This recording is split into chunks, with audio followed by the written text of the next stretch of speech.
చేసుకుందాము. దేవుని యొక్క వాక్యాన్ని మనం చదువుకుందాము. సామెతల గ్రంథము 23వ అధ్యాయము 22వ వచనం. సామెతల గ్రంథము 23వ అధ్యాయము 22వ వచనంలో ఒక చక్కటి మాట మనము చదువుకొని దేవుని యొక్క వాక్యాన్ని మనము ధ్యానం చేసుకుందాము. నేను చదువుతున్నాను, చూడండి మీ వాక్య గ్రంథంలో. సామెతల గ్రంథము 548వ పేజీ 23వ అధ్యాయము 22వ వచనాన్ని చదువుకుందాం. నేను చదువుతున్నాను, మీ బైబిల్ గ్రంథంలో చూడండి. నిన్ను కనిన నీ తండ్రి ఉపదేశం అంగీకరించుము, నీ తల్లి ముదిమి యందు ఆమెను నిర్లక్ష్యము చేయుకుము. నేను మరలా చదువుతున్నాను, వినండి.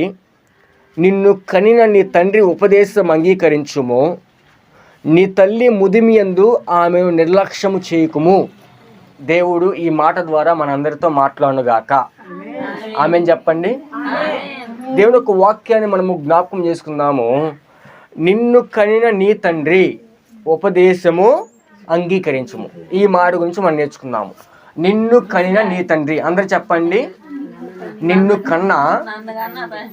కన్నా తండ్రి ఉపదేశం అంగీకరించు అంటే అర్థం ఏంటంటే, నిన్ను కన్న తండ్రి యొక్క మాట ఆలకించు. నిన్ను కన్న తండ్రి యొక్క మాట ఆలకించు. నీ తల్లి ముదిమి యందు అంటే నీ తల్లి ముసలి వయసు యందు ఆమెను నిర్లక్ష్యము చేయొద్దు, ఆమెను వదిలిపెట్టొద్దు. అది చక్కని మాట. అర్థమైందమ్మా? నిన్ను కన్న తండ్రి మాట ఆలకించు. నీ తల్లి ముసలి వయసుకి వచ్చింది, చూసావా? అందరికీ వచ్చింది ముసలి వయసు. నాకు రాదు అన్న వాళ్ళ చేతులు ఎత్తండి. ఎవరు కూడా ఉండరు ఈ లోకంలో. ఈ లోకంలో మొత్తము కూడా వయసులు 4 రకాలు. ఎన్ని రకాలమ్మా?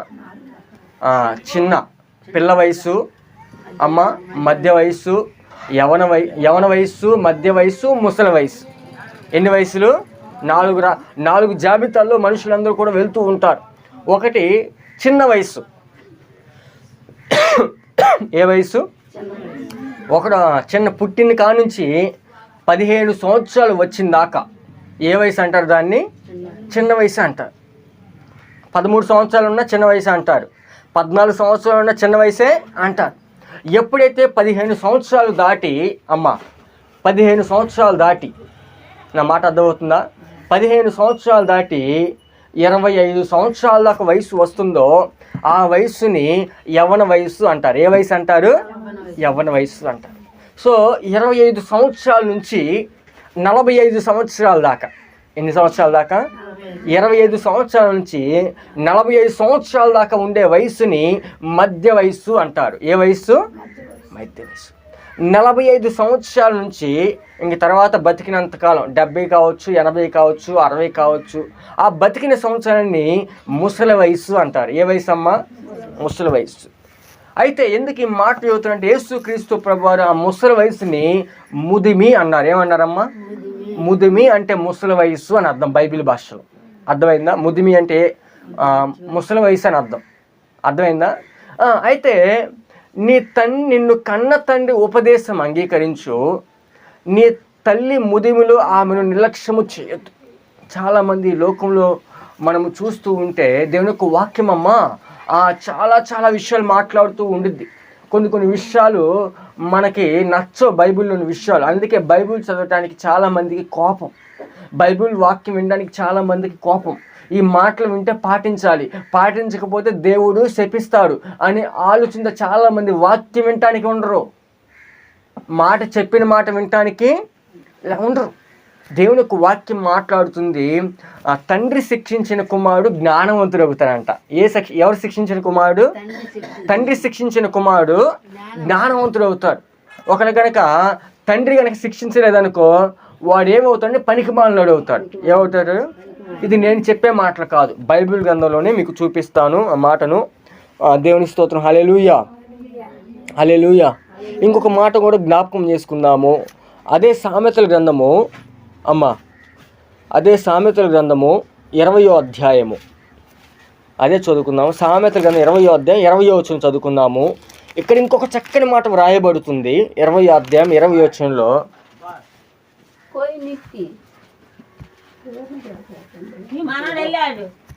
20వ అధ్యాయం 20వ వచనం. దేవుని స్తోత్రం. హల్లెలూయా.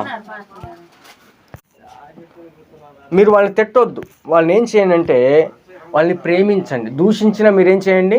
ప్రేమించండి. దేవుని యొక్క వాక్యం మాట్లాడుతుంది, నీ తల్లినైనను తండ్రినైనను దూషించు వాడిని దీపము కారు చీకట్లో ఆరిపోయిద్దంట. అందుకే దేవుని యొక్క వాక్యం చెబుతుంది, తల్లిని కానీ తండ్రిని కానీ మనం దూషించకూడదు. ఏం చేయకూడదమ్మా? దూషించకూడదు. చాలామంది తల్లికి తండ్రికి అవమానం తెచ్చేవారిగా ఉంటారు, తుష్కారంగా మాట్లాడుతూ ఉంటారు.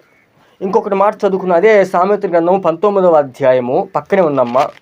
19వ అధ్యాయం 26వ వచనాన్ని చదువుకుందాం. 19వ అధ్యాయము 26వ వచనం చదువుతున్నాను, వినండి.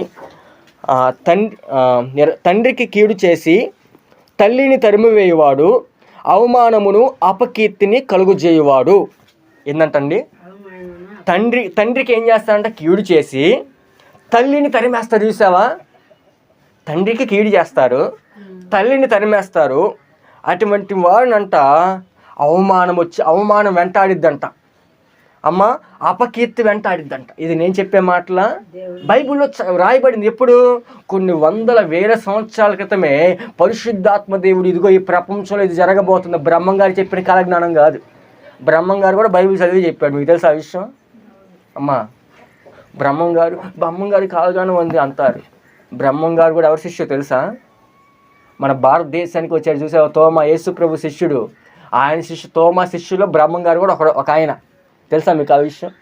మనకు తెలియదు. బ్రహ్మంగారికి జ్ఞానం ఎప్పుడో చెప్పాను ఇటు జరిగిద్దని అంటూ ఉంటారు.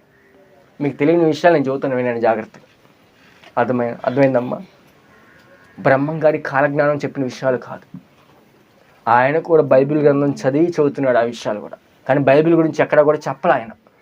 కానీ నేను చదువుతున్నా, వినండి. యేసు ప్రభు వారు కొన్ని వందల వేల సంవత్సరాల క్రితం ఇదిగో కొన్ని రాబోయే రోజుల్లో తల్లిని విడిచిపెడతారు, తండ్రిని వదిలిపెడుతూ ఉంటారు. అమ్మ, నేను మొన్న ఫోన్లో ఒక వీడియో క్లిప్ చూశాను. అసలు ఎంత నాకు అనిపించింది, ఒళ్ళు జలపని అనిపించింది. తన తల్లి వృద్ధాప్య దశకొచ్చింది. ఏ దశకమ్మా? వృద్ధాప్య దశకొచ్చింది. అమ్మ, నా మాట వినండి. తల్లి ముసలి వయసుకు వచ్చింది. నాన్న చచ్చిపోయి చాలా అవుతుంది. ఇంక తల్లి ఒక్కతే ఉంటుంది. తల్లిని ఎవరు చూసుకోవాలా? చెప్పండి అమ్మా. ఆ తల్లి కంటండి 2 ఆడపిల్లలు, 1 కొడుకు. ఎంతమంది? 2 ఆడపిల్లలు, 1 కొడుకు. అయితే 2 ఆడపిల్లలు కూడా పెళ్లి చేసింది, వాళ్ళు సెటిల్ అయిపోయారు. ఇంకా కొడుకు ఉన్నాడు చూసావా, కొడుకు కూడా మంచి పొజిషన్లో ఉన్నాడు. తండ్రి చనిపోయాడు. ఎప్పుడో తండ్రి ఆ అబ్బాయి మంచిగా అబ్బాయి చదువుకునేటప్పుడు తండ్రి చనిపోయాడు. ఇంక తల్లి అబ్బాయిని మంచిగా చదివించి 3 పిల్లల పెళ్ళిళ్ళు చేసి ఎంతో జాగ్రత్తగా చేస్తే ఆ అబ్బాయికి పెళ్ళయి మళ్ళీ చక్కటి భార్య, మళ్ళీ 2 ఆయనకి పిల్లలు. ఆ పిల్లలు కూడా ఎంత వయసు వాళ్ళు. అప్పుడు దాకా తల్లి దగ్గర ఉంటూ అప్పుడు ఏంటంటే ఏదో గొడవలు ఉంటాయి కండి. తల్లికి అమ్మ ఎవరైనా సరే తండ్రులకు ఉండదు, కానీ తల్లులకు ఒక ఉండిద్ది. ఎప్పుడు కూడా నా బిడ్డలు ఎదగాల ఏముంటుంది. అంత వయసులో కూడా వాళ్ళు ఆలోచించేది ఏంటిది? బిడ్డ మీద కనుక ఎవరన్నా దూషించారా ఆమె కళ్ళ ముందు, అమ్మ మీ కళ్ళ ముందు మీ అమ్మ ముందు కనుక నీ గురించి ఎవరైనా తప్పుగా మాట్లాడుతున్నా అనుకో, మీ తల్లి ఊరుకునిద్దా?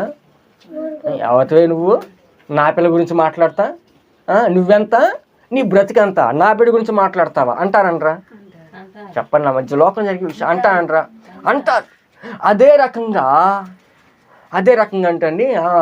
అదే రకంగా తల్లి అంత వృద్ధాప్య దశలో వచ్చిన తన బిడ్డ మీద మాట పడనివ్వదు. వాడు ఎంత తిట్టినా, ఎంత అవమానించినా, ఎంతగా చేదరించుకున్నా కానీ బిడ్డ మీద మాట పడనివ్వదు. తల్లి యొక్క గొప్పతనం అదంటండి. తల్లి యొక్క గొప్పతనము అది.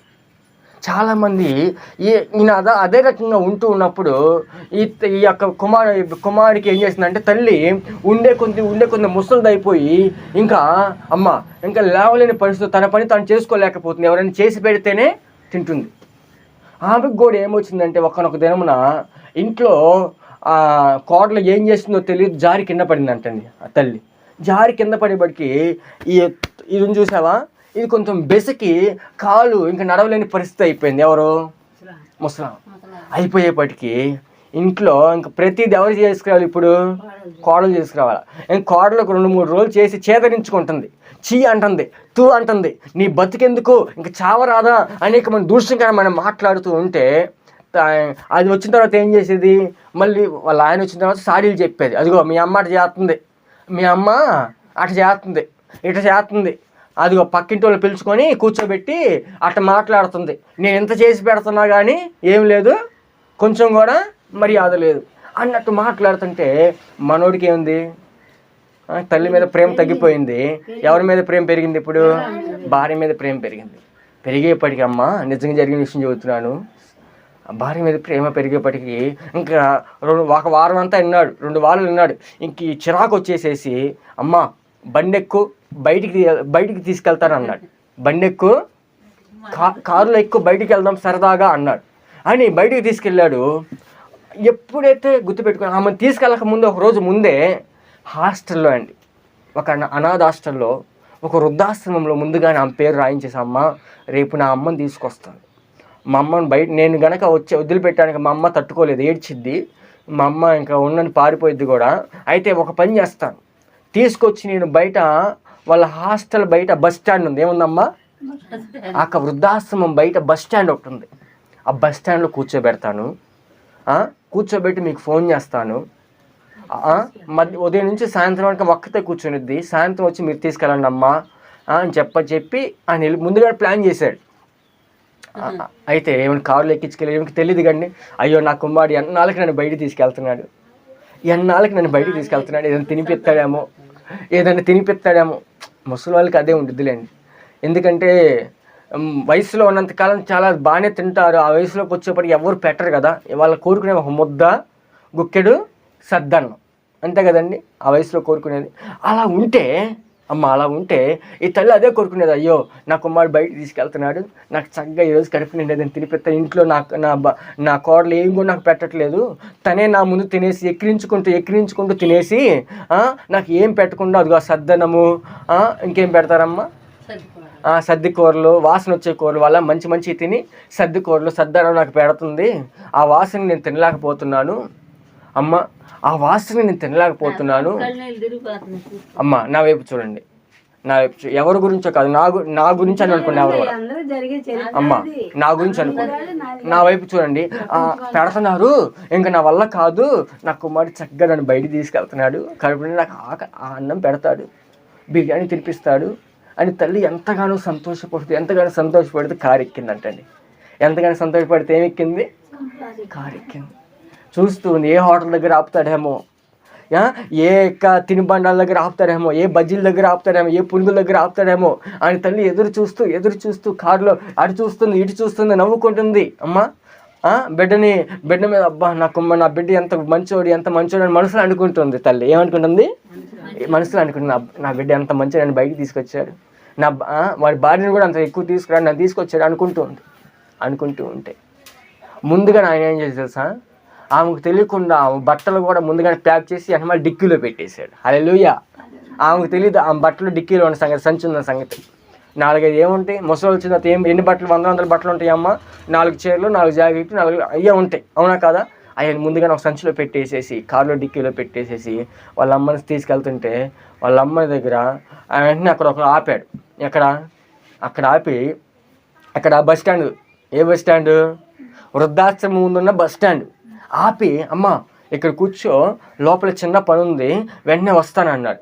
వెంటనే వచ్చి ఆమెను దింపి కారు వేసుకొని లోపలికి వెళ్ళి సంచి లోపల ఇచ్చేసి, అమ్మ అది ఆమెను బయట పెట్టాను, నేను వెళ్తున్నానని చెప్పేసి ఆమె కూర్చుంది, ఎదురు చూస్తూ ఉంది.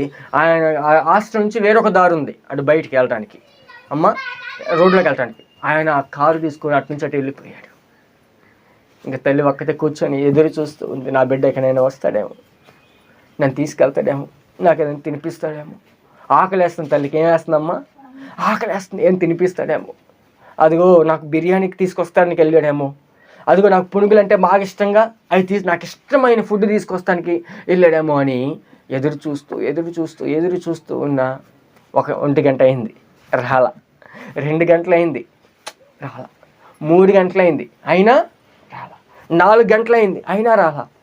మధ్యాహ్నము 11-12 గంటలు తీసుకొచ్చిన ఆయన సాయంత్రం 6 గంటల దాకా రాలా.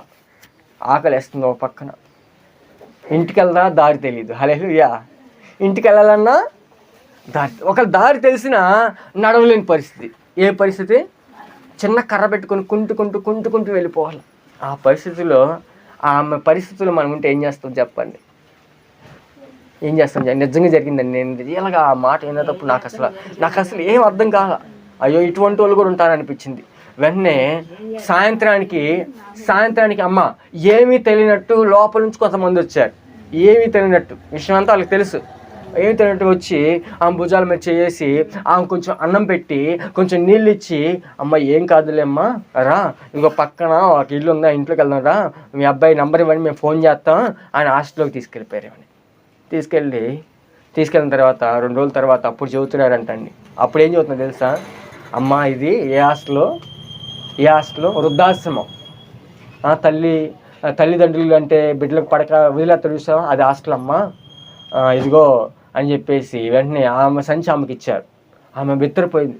నా బట్టలు కదా ఎక్కడ ఎందుకు వచ్చినాయి అంటే, అమ్మ నీ బిడ్డ నాకు ముందుగానే చెప్పి వదిలేసి వెళ్ళిపోయాడమ్మా, నీ బిడ్డ నేను కావాలని వదిలేసి వెళ్ళాడమ్మా అని చెప్పగానే తల్లి వెక్కి ఏడుస్తుంది. అయ్యా 9 నెలలు మోసాను, అల్లారు ముద్దుగా పెంచాను, నిన్ను ఎవరైనా మాట అంటే నేను ఊరుకునేవాడిని కాదు, నిన్ను ఎవరైనా నా ముందు తిడుతుంటే నేను తట్టుకోలేని వాడిని కాదు, అలాంటిది నా గురించి నీ భార్య ఏదో చెప్పిందని నువ్వు నన్ను ఈ విధంగా చేయటం న్యాయమా అని వెక్కి ఏడుస్తుంది. ఆఖరికి ఆ తల్లి అంది, తల్లి ఎదురు చూసి రేపైనా వస్తాడని, తర్వాతైనా వస్తాను ఎదురు చూస్తుంది. వీళ్ళు మాత్రం సంతోషంగా ఉన్నారు. ఎలా ఉన్నారు ఈ కుటుంబం మొత్తం? మా అమ్మ పోయింది, ఆమె నా అత్త యొక్క ఏం పోయింది, పేడ వదిలిపోయింది, ఇంకా నేను సంతోషంగా ఉంటాను, హ్యాపీగా ఉంటాను, నా బిడ్డలు సంతోషంగా నా కుటుంబాన్ని చూసుకుంటాను అని ఆలోచిస్తూ ఉంటుంది. అందుకొని రీతిగా 4 రోజుల తర్వాత బెంగ పెట్టుకొని కుమారుడి మీద బెంగ పెట్టుకొని చచ్చిపోయింది. ఏమైపోయింది? చచ్చిపోయిన తర్వాత వెళ్ళి తెచ్చుకున్నారు. అప్పుడు సంబరాలు చేస్తున్నారు. ఏంది? ఎప్పుడు? చచ్చిపోయిన తర్వాత సంబరాలు, భోజనాలు పెడుతున్నారు ఊరంతా, బట్టలు పంచుతున్నారు ఊరంతా. అమ్మ ఇంటింటికి చక్కచక్కటి బిందెలు ఎత్తున్నారు, జ్ఞాపకార్థంగా బిందెలు ఎత్తున్నారు ఈ ఊరంతా. అమ్మ అప్పుడు చేస్తున్నారు.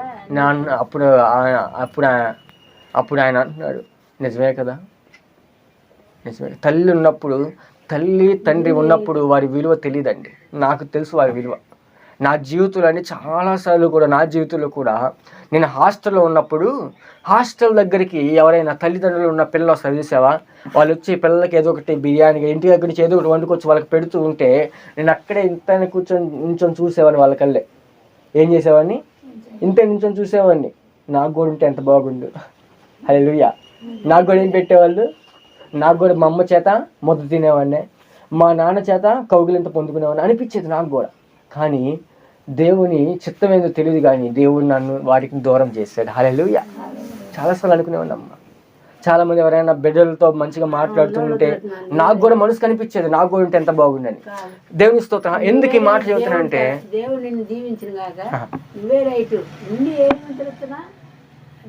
దేవుని స్తోత్రం. హల్లెలూయా, హల్లెలూయా. ప్రభునందు ప్రియ దేవుని బిడ్డలారా, దేవుడి సంగమా జ్ఞాపకం చేసుకుందాము. వీళ్ళంతండి తండ్రికి కీడు చేసి తల్లిని తరిమేవాడు ఎటువంటి వాడంట? అవమానమును ఏం పొందాడంట? అవమానం పొందాడంట. ఏం పొందుతాడంటండి? అవమానం పొందుతాడు. ప్రభునందు ప్రియమైన దేవుని బిడ్డలారా, జ్ఞాపకం చేసుకుందాము. మరి నీ జీవితంలో నీ తల్లికి తండ్రికి ఎటువంటి అవకాశం ఇస్తున్నావు? నీ తల్లికి తండ్రికి ఏ విధంగా నీవు, వాళ్ళ వృద్ధులైనా సరే, వారి ముసలి వారైనా సరే, వారు ఎలాంటి వారైనా సరే, ఒకవేళ వాళ్ళు నీ గురించి ఎప్పుడు తిట్టుకునే వాళ్ళైనా సరే, నీ వాళ్ళ మీద నీకు జన్మించే తల్లిదండ్రులు కాబట్టి వారి రుణం నువ్వు తీర్చుకోవాలి. హల్లెలూయా. రుణం తీర్చుకోవాలి. అంత మాత్రమే కాదండి, వాళ్ళు చచ్చేంత వరకు నీ వెంట పెట్టుకోవాలి. వాళ్ళకి నేను ఒంటరిదాన్నే, నా బిడ్డ నన్ను వదిలేసిందే, నా కుమారుడు నన్ను వదిలేసాడని మాట రానివ్వకూడదు. ఒకవేళ కనుక అది వస్తే వెధవరాల పక్షమున, వృద్ధుల పక్షమున యేసయ్య వ్యాజ్యమాడతా, గొడవాడతా అంట నీతో. ఏం చేస్తాను? యేసయ్య అదిగో నా బిడ్డను ఎందుకు అలా చేశాను, నీ తల్లే కావచ్చా మామ నా బిడ్డ ముందు అని వ్యాజ్యమాడతాడు. వెధవరాల పక్షం యేసయ్య ఏం చేస్తాడు తెలుసమ్మా? వ్యాజ్యమాడతా అన్నాడు. ఎందుకు ఈ మాట చెబుతున్నా అంటే, ప్రభునందు ప్రియ దేవుని బిడ్డలారా, జ్ఞాపకం చేసుకుందాము. ఒకవేళ నీ జీవితంలో నీ తల్లికి తండ్రికి ఏ విధంగా సంతోషం తీసుకొచ్చే బిడ్డగా ఉన్నావు. ఒకవేళ సంతోషం తేకపోతే ఇంకొక మాట చదువుకుందాం. అదే సామెతల గ్రంథం 30వ అధ్యాయము 17వ వచనాన్ని చదువుకుందాం. చక్కటి మాటలు చదువుతున్నాను వినండి. సామెతల గ్రంథము 30వ అధ్యాయము 17వ వచనం చదువుకుందాము. నేను చదువుతున్నాను వినండి. తండ్రిని అపహసించి తల్లి మాట విననొల్లని వాని కన్ను లోయ కాకులు పీకును, పక్షిరాజు పిల్లలు దాన్ని తినివేయును. హల్లెలూయా. ఏం పీకుతి అంట? తన తల్లిని తన తండ్రిని ఆపాసించి, తండ్రిని దూషిస్తాడు చాలామంది. తండ్రిని కూడా అంటారు కొంతమంది పిల్లలు. ఏమంటారమ్మా? చిన్నతనం నుంచి గుండెల మీద ఎత్తుకొని, గుండెల మీద నడిపించుకొని, వానికి నడక నేర్పించిన తండ్రే కదా. నడక నేర్పించి అనేక రకాలుగా తండ్రి ఆ రకంగా మన కొరకు ఎన్నో చేస్తూ ఉంటే, కానీ తండ్రిని దూషిస్తారంట చాలామంది. తండ్రిని ఏం చేస్తారమ్మా? దూషిస్తారు. తల్లి మాట వినరు. తల్లి చెప్పింది వినరు. కొంతమంది ఊరకనే కోపడుతూ ఉంటారు, రిస్కించుకుంటారు. తల్లి మీద ఆ విధంగా చేయకూడదమ్మా. అది దేవుని చెప్పిన వాక్యం, నేను చెప్పే మాటలు కాదు. నేను రాత్రికి రాత్రి రాసుకొచ్చిన మాటలు కాదు. దేవుని వాక్యం రాయబడుతుంది. నీ తండ్రిని దూషించి తల్లిని ఏం చేయవాడంటండి? తల్లి మాట విననోళ్ళని వాని కళ్ళు ఎవరైతే వినరో వాని కళ్ళు అంట లోయ కాకులు బిగుతాయి అంట. ఏం బిగుతాయి? లోయలో కాకులు ఉంటాయి తెలుసా? లోయలో కొన్ని కాకులు ఉంటాయి. ఎక్కడ లోయలో ఎందుకు ఉంటాయి తెలుసా? లోయలో పీనుగులు వస్తాయి ఎక్కువ. ఇటు కాదు, కాశీకి వెళ్ళే కొన్ని సమాధుల దగ్గర ఎక్కువ ఉంటాయి ఆ కాకులు. నల్లగాను బొద్దు ఉంటాయి కాకులు. ఆ కాకులు ఏం చేస్తాయి తెలుసా? వాటి పని ఏందో చెప్పన? ఆహారం తినవు అవి. గింసాలు తినవు. ఏం తింటాయి తెలుసా? మనిషి యొక్క కళేబరాలు తింటాయి. మనిషి చచ్చిపోయిన తర్వాత పూడ్చిపెట్టినప్పుడు, పాతి పెట్టినప్పుడు ఉంటే చూసావా, ఆ మాంసాన్ని తింటాయి. ఎందుకు ఈ మాట చెబుతున్నాండి ప్రభు? లోయ కాకులు నీ కళ్ళు లాగేస్తాయి అంట. పక్షిరాజు వచ్చేసి నేనేం చేస్తుంది అంటండి? నిన్ను తినేస్తాయి అంట. ప్రభునందు ప్రియమైన దేవుని బిడ్డలారా, నీ తల్లిని తండ్రిని సన్మానించుము. ఎక్కడ చెప్పాడు తెలుసు? యేసయ్య కొన్ని వందల వేల సంవత్సరాల క్రితమే దేవుడు మనకి 10 ఆజ్ఞలు ఇచ్చాడు. ఎన్ని ఆజ్ఞలు అమ్మ చెప్పండి? ఎన్ని ఆజ్ఞలు? ఎటు చెప్పండి అందరూ? ఎన్ని ఆజ్ఞలు? 10 ఆజ్ఞలు. 10 ఆజ్ఞలు 5వ ఆజ్ఞ ఏంది చెప్పనా? 10 ఆజ్ఞల్లో 6వ ఆజ్ఞ ఏంటంటే నీ తండ్రిని నీ తల్లిని సన్మానింపము. హల్లెలూయా. ఏం చేయాలి? సన్మానించాలి. సన్మానించడం అంటే ఏంటి? మాటినాలి. వారు పిచ్చోళ్ళైనా సరే, పిచ్చోళ్ళు మంచోళ్ళు, నీకు చక్కటి తల్లిదండ్రులు ఇచ్చాడు దేవుడు. నీ లోకంలో పుట్టావంటే, నీ లోకంలో నీ ఊపిరి పీల్చుకోవడానికి కారణం ఎవరు? వారు కాదా? వారే గనక నిన్ను కాదనుకుంటే నువ్వు ఈ లోకంలో ఉండేదానివా? వాళ్ళే గనక నాకు పిల్లలు వద్దులే, మా ఎందుకులే పిల్లలు అనుకుంటే నువ్వు ఈ లోకంలో పుట్టేదానివా? కాదు. వాళ్ళు నీ గురించి ఆలోచించారు కాబట్టి నువ్వు పుట్టే. నీకు అన్నీ సంపాదించి పెడుతుంటే నీ తండ్రి నీ మాట, నీ తల్లి మాట లెక్కలు చేయకుండా నువ్వు ఎన్నిసార్లు తిరుగుతున్నావు? దేవుడు అంటాడు ఆ విధంగా ఉండొద్దు. నీ తల్లిని నీ తండ్రిని ఏం చేయాలి? సన్మానించు. సన్మానించడం అంటే పెద్ద స్టేజ్ వేసి, పెద్ద కుర్చీలు వేసి, ఊళ్ళో జనమందరిని పిలిచి వాడిని కూర్చోబెట్టి శాల్వాలు కప్పి దండలు కప్పి చేయడం కాదు. దాన్ని సన్మానం అనరు. అది పనికి మాలిన పనులు అయ్యండి, దరిద్రమైన పనులు అయ్యండి. సన్మానించడం అంటే ఏంటో తెలుసా? మా అచ్చమైన తెలుగులో వారి మాటలు వినడం. ఏంటి? నువ్వు చెప్పింది చేస్తా, నాన్న నువ్వు చెప్పింది చేస్తా అని వారి మాటలు వినడం. వారు తిట్టినా, కొట్టినా, అవమానించినా, నిందించినా ఎవరి మంచి కోసం? నీ మంచి కోసమే. నువ్వు పాడైపోతుంటే చూస్తూ ఉండలేక వారిని కసిరించుకుంటున్నారు కొన్నిసార్లు. నువ్వు ఏదైనా దరిద్రమైన పని చేసావనుకో, ఒక దెబ్బ కొడతారు. ఎందుకో తెలుసా? అదే దరిద్రమైన పని చేస్తే నీకు ఊర్లో ఏముండదు? నీకు ఊర్లో పలుకుబడి ఉండదు. అదే ఊర్లో నిన్ను అందరూ కూడా దూషిస్తారు. నువ్వు చెడ్డడు అయిపోతావు, నువ్వు పనికి మాలినవాడు అవుతావని. నువ్వు పనికి మాలినవాడు కాకుండా ఒక ఉన్నతమైన స్థితిలో ఉండాలని నీ తల్లి నీ తండ్రి ప్రయాస. హల్లెలూయా, హల్లెలూయా. ప్రభునందు ప్రియమైన దేవుడు ఎందుకు ఈ మాట చెబుతానని చెప్పనా? సన్మానించు నేర్చుకో. ఏం నేర్చుకో? సన్మానించు నేర్చుకో. వాళ్ళెంతగా వాళ్ళ వల్ల నీకు తలంత జుట్టు పీక్కుని పిచ్చెక్కినా సరే, ఎంత తిక్కలదైనా సరే, ఎంత పిచ్చిదైనా సరే, నా విషయంలో మీకు చెప్పాను గుర్తుందమ్మా? నా సాక్ష్యాలు మీకు ఒకసారి చెప్పామన్నా, గుర్తుందా మీకు? మా అమ్మ ఆ ముఖం కూడా చిన్నప్పటి నుంచి నేను చూశాను కానీ అప్పుడే పరిచయం నాకు. ఎన్ని సంవత్సరాలకు తెలుసా? 25 సంవత్సరాలప్పుడు నాకు పరిచయం అయింది. చిన్నప్పుడు ఎప్పుడు వదిలిపెట్టింది, 20 సంవత్సరాల దాకా నాకు పరిచయం అయింది. ఇదిగో ఏవని అమ్మని చూపించినప్పుడు తల్లి రుణాన్ని తీసుకోవాలి కదండి. దేవుని యొక్క వాక్యం చెప్పింది, నీ తల్లిని సన్మానించు, నీ తండ్రిని సన్మానించని.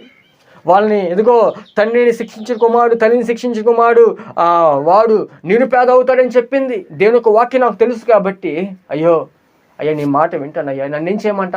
అదిగో నీ తల్లిని సన్మానించు. అయ్యా నా తల్లి పిచ్చిదయ్యా, నా తల్లి అన్న రోగంతో వచ్చింది, ఆయన ఎలా చూసుకుందంటే నేను చెప్పింది చేయిపో అన్నాడు దేవుడు. హల్లెలూయా.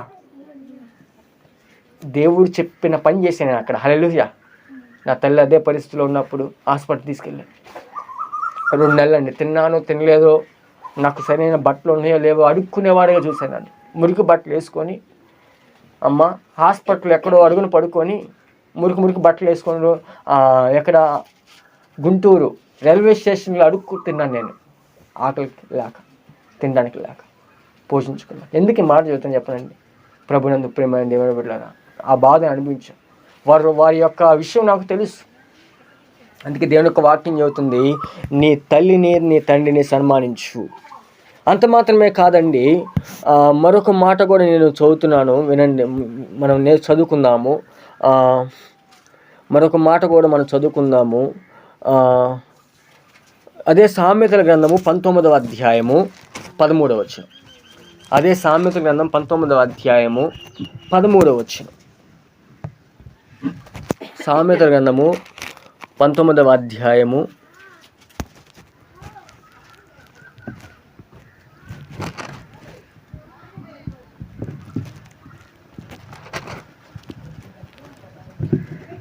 13వ వచనం చదువుతాను, వినండి. బుద్ధిహీనుడకు కుమారుడు తన తండ్రికి చేడు తెచ్చును, భార్యతోటి పోరు ఎడతెగక పడుచుండు బిందువులతో సమానము. భార్యతో పోరు ఎడతెగక పడుచుండు బిందువులతో సమానం. హల్లెలూయా. తండ్రిని బుద్ధిహీనుడకు కుమారుడు అంట. తండ్రిని దూషించే వాళ్ళు ఎవరో తెలుసా? వాళ్ళకి దేవుడు చక్కటి పేరు పెట్టాడు. ఏం పేరంటే బుద్ధిహీనుడు. ఏం పేరమ్మా? ఎవరైనా పేరు పెట్టుకుంటారా? నా పేరు బుద్ధిహీనత ఎవరైనా పెట్టుకుంటారా? నా పేరు దరిద్రం ఎవరైనా పెట్టుకుంటారా? దరిద్రమ్మ అంటారు అందరూ. వినటానికి ఎలా ఉండిద్ది? చండాలమ్మో అని పెట్టుకుంటారు ఎవరన్నా? దరిద్ర దేవత అని కొంతమంది ఉన్నారు తెలుసా మీకు? మన భారతదేశంలో ఆమె కూడా పూజ చేసేవాళ్ళు కూడా ఉన్నారు. ఆమె పేరు ఏం పేరు? దరిద్ర దేవత. ఉన్నారు లేరా? ఆమె తల్లి ఉంది, దరిద్ర దేవత తల్లి. ఆమెకి దగ్గరికి వెళ్ళి పూజ చేస్తారు. ఎందుకు? మా దరిద్రం మొత్తం తీయమని. ఆమె దరిద్ర దేవత. వీళ్ళ దరిద్ర పోవాలని ఆమె దగ్గరికి వెళ్తారు. హల్లెలూయా. ఎందుకు ఈ మాట చెబుతాను చెప్పనండి? బుద్ధిహీనుడు కుమారుడు తన తండ్రిని ఏం చేస్తాడంటే అవమానపరుస్తాడంట. ఒకవేళ అమ్మ ఈరోజు ఫాదర్స్ డేగా నేను సందర్భంగా చెబుతున్న మాట ఏంటంటే, ఒకవేళ నిజంగా కొంతమంది అంటే తల్లి ఆ ఫాదర్స్ డే అప్పుడు మాత్రమే తండ్రికి మంచి బట్టలు కొనిచ్చి మంచిగా చూస్తారు.